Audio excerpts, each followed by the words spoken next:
মনে হচ্ছে যে মদ আর সিগারেট আমাদের জিনিস, আমরা এটাকে ধারণ করি, লালন করি। ওইদিকে ধারণ করা, লালন করার লোক আছে, এখানে নাই মাননীয় স্পিকার। তো এটা আমার মনে হয় মাননীয় প্রধানমন্ত্রী তিনি যদি বিবেচনা করেন যে তিনি প্রধানমন্ত্রী সকলের, 18 কোটি মানুষের, সব দলের, সব গ্রুপের, সব ধর্মের, তাহলে ওনাকে কথা একটু সুন্দর করে বললে আমার মনে হয় দেশটারও মর্যাদা বাড়বে, সকলের ইউনিটিটা অক্ষত থাকবে, সমালোচনার হার কমবে। মাননীয় স্পিকার, সালাত কায়েম করো, নামাজ কায়েম করো, মানুষের চরিত্র ভালো করে দাও, আর জাকাত চালু করে মানুষের ক্ষুধা, দারিদ্র, বেকারত্ব দূর করে দাও। খুব দুঃখের সাথে আমি লক্ষ্য করলাম মাননীয় অর্থমন্ত্রী এখানে আসেন নাই। একটা বড় বক্তৃতা তিনি বাজেট বক্তৃতা করেছেন, সকলের কাছে আছে। আমি খুঁজছিলাম যে আল্লাহ তাআলা 82 বারের বক্তব্য জাকাতের ব্যাপারে, একটিবারও আমার কানে পৌঁছে নাই, জানি মনে হয় না উনি উচ্চারণ করেছেন। আপনি স্মরণ করিয়ে দিতে পারেন যদি উনি উচ্চারণ করে থাকেন। শতকরা 90% দেশে, 90% মুসলমানের দেশে জাকাত যে অর্থনীতির একটা উৎস আল্লাহ বলেছেন, একবার নয় অসংখ্যবার বলেছেন, অথচ যে শব্দটা উচ্চারণ করা হলো না।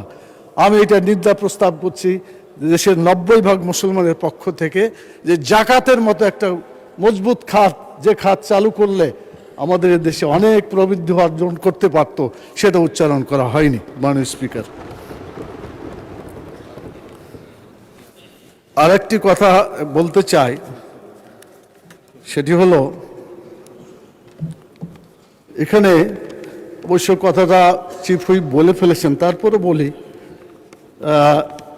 স্পিকার চেয়ারে যিনি বসবেন তিনি স্পিকারই, অ্যাড্রেস করতে হবে স্পিকার বলে।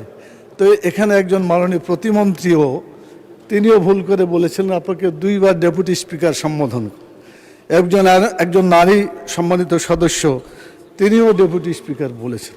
তাতে বোঝা যায় যে আমাদেরকে স্পিকারের যে মর্যাদা আছে, এই মর্যাদা রক্ষা করার জন্যই এই চেয়ারে যিনি বসবেন, সভাপতি মণ্ডলীর সদস্য তো স্পিকার হইতে পারে, মাননীয় স্পিকার। সেজন্য এই সম্বোধনটা ঠিক করতে হবে। আমার মনে হয় একটা প্রস্তাব বিরোধী দলের হুইপ আছেন, চিফ হুইপ আছেন এখানে, যারা নতুন সদস্য অথবা যাদের ভুল হয় সকলকে যদি একটা প্রশিক্ষণের ব্যবস্থা করা হয়। এখন আমাদের নুরুল ইসলাম মনি মাননীয় সংসদ সদস্য তিনি বললেন যে এইটা বলবেন না, এটা ঠিক আছে, একটা প্রশিক্ষণের ব্যবস্থা করে এরকম আরও কিছু ভুল ত্রুটি থাকলে সংশোধন করলে সংসদের ডেকোরাম সুন্দর একটা অবস্থা হতো বলে আমার মনে হয়। মাননীয় স্পিকার, মাননীয় প্রধানমন্ত্রী তো নাই, থাকলে ভালো হতো, সামনাসামনি কথা বলতে পারলে, এটা ইসলামের নিয়ম। তবে উনি যেখানেই থাক, উনি শুনছেন, উনি নিশ্চয় শুনছেন, অথবা শোনানোর মতো প্রচুর লোক আছে। তো উনি গত কক্সবাজারে একটা বক্তব্য রেখেছেন বাজেটের ব্যাপারে। বাজেটে তো আলোচনাই হয়নি, আমরা কেবল শুরু করলাম। উনি বলছেন যে, মানে জামাতকে লক্ষ্য করে, আমাদের বিরোধী দলকে লক্ষ্য করে বলছেন যে ওনারা এটাকে গণবিরোধী বাজেট বলেছেন, আর এখানে ওনারা মদ এবং সিগারেট এর মূল্যকে কমানো হয়েছে, এটা বাড়ানো হয়েছে, কিন্তু এটাতে আমরা নাকি প্রতিবাদ করেছি যে কেন বাড়ানো হলো। মনে হচ্ছে যে মদ আর সিগারেট আমাদের জিনিস, আমরা এটাকে ধারণ করি, লালন করি। ওইদিকে ধারণ করা, লালন করার লোক আছে, এখানে নাই মাননীয় স্পিকার। তো এটা আমার মনে হয় মাননীয় প্রধানমন্ত্রী তিনি যদি বিবেচনা করেন যে তিনি প্রধানমন্ত্রী সকলের, 18 কোটি মানুষের, সব দলের, সব গ্রুপের, সব ধর্মের, তাহলে ওনাকে কথা একটু সুন্দর করে বললে আমার মনে হয় দেশটারও মর্যাদা বাড়বে, সকলের ইউনিটিটা অক্ষত থাকবে, সমালোচনার হার কমবে। মাননীয় স্পিকার, আর আরেকটা কথা আমি বলতে চাই, সেটা হলো যে আমিরে জামাত মাননীয় বিরোধী দলের নেতা তিনি শুরুতেই বলেছেন যে ভালো কাজ যেটাই হবে, সরকারি দলের যেটাই হবে তাদেরকে অকুণ্ঠ সমর্থন আমাদের আছে, আর খারাপ কাজ যেটাই করবে তার বিরোধিতা আছে, প্রতিরোধও আছে।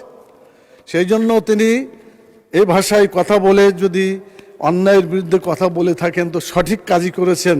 আগামী দিনে এই নীতিতেই আমার বিরোধী দল চলবে। আমার মনে হয় এর জন্য সরকার। জি মাননীয় সদস্য।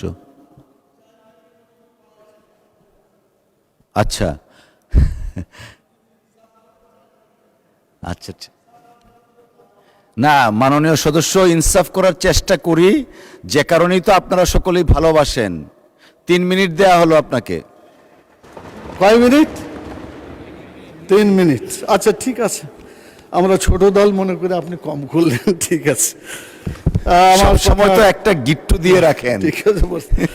তো এই জন্য আমরা সম্পূরক বাজেট এটা পাশ করার কথা, আগামীকালকে সম্ভবত আপনারা পাশ করবেন, মানে আমরাই পাশ করব। তো সেখানে আমার মনে হচ্ছে যে খরচ আগে করে ফেলে তারপরে অনুমোদন চাওয়া, এটা বোধহয় সায়েন্টিফিক কথা নয়। সায়েন্টিফিক হতো যে অনুমোদন দিয়ে খরচ। এখন আমরা যতই বলি না কেন, এটা আর ফিরিয়ে আনা যাবে না, কাজ তো করেই ফেলেছে, আকাম তো করেই দিয়েছে, আর কি করা যাবে।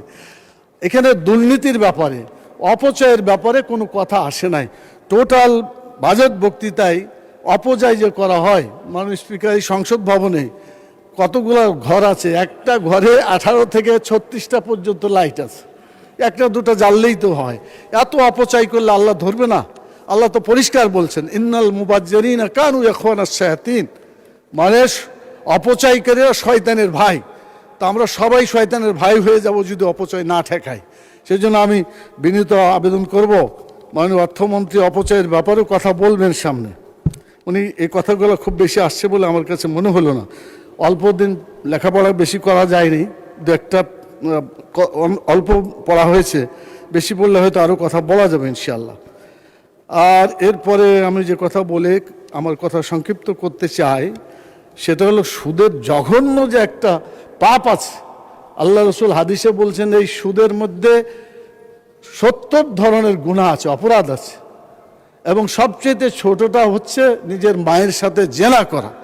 এই জঘন্য পাপ শতকরা 90 মুসলমানের দেশে কেন থাকবে? এটাকে উৎখাত করা, এটাকে হারাম করা, এটাই তো ছিল আমাদের কাজ। এটা বিবেচনা করার জন্য সকল মাননীয় সংসদ সদস্যদের দৃষ্টি আকর্ষণ করছি। কবরে গেলে প্রশ্ন করা হবে, আমার দিনকা, তোমার জীবন বিধান কি ছিল, কোন আইন অনুযায়ী দুনিয়ায় চলেছ? তখন সবাই বলবে যে ইসলাম। এখন অবশ্য ইসলামে নুরুল ইসলাম নিয়ে আসে, অন্য ইসলাম খুঁজে, তখন কিন্তু সঠিক কথা বোঝা যাবে। ইসলাম মানে ইসলামী, এটা কোনো ব্যক্তির বা দলের নামের সাথে সম্পর্কযুক্ত নয়। মাননীয় স্পিকার, শেষ কথা যেটা আমি বলতে চাচ্ছি সেটা হচ্ছে এই যে সামনে যে ব্যাংকের কথা বলা হয়েছে, এই ব্যাংক 20,000 কোটি টাকা তারল্য ছিল ইসলামী ব্যাংকের। সেই টাকা এস আলম এবং তার দলেরা চুরি করে নিয়ে গেছে। আমরা চোরকে ধরে শাস্তি দেওয়ার জন্য দাবি করেছিলাম মাননীয় স্পিকার, কিন্তু ওই চোরকে আবার এনেছে, আবার চুরি করার সুযোগ দেওয়ার জন্য।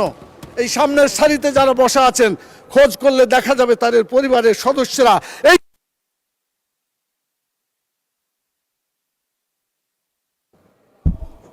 জি ধন্যবাদ মাননীয় সদস্য।